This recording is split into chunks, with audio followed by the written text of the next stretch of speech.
છોટાઉદેપુર જિલ્લામાં આગામી 26 એપ્રિલ 2026ના રોજ યોજાનારી સ્થાનિક સ્વરાજ્યની ચૂંટણીઓને અનુલક્ષીને વહીવટીતંત્ર દ્વારા વ્યાપક મતદાન જાગૃતિ અભિયાન હાથ ધરવામાં આવ્યું। જિલ્લા ચૂંટણી અધિકારી અને કલેક્ટર ગાર્ગી જૈનના માર્ગદર્શન હેઠળ સ્વીપ કાર્યક્રમ અંતર્ગત શહેરમાં એક વિશાળ માનવ સાંકળનું આયોજન કરવામાં આવ્યું। આ કાર્યક્રમમાં જિલ્લાની વિવિધ શાળાઓના અંદાજે 1000 જેટલા વિદ્યાર્થીઓએ ઉત્સાહભેર ભાગ લીધો।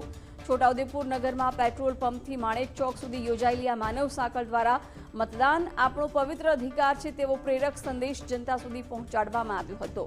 શિક્ષણ વિભાગના આ સઘન પ્રયાસોનો મુખ્ય હેતુ ડ્રોપઆઉટ રેશિયો ઘટાડવાનો અને દરેક મતદાર નિર્ભયપણે લોકશાહીના પર્વમાં સહભાગી થાય તે રહ્યો।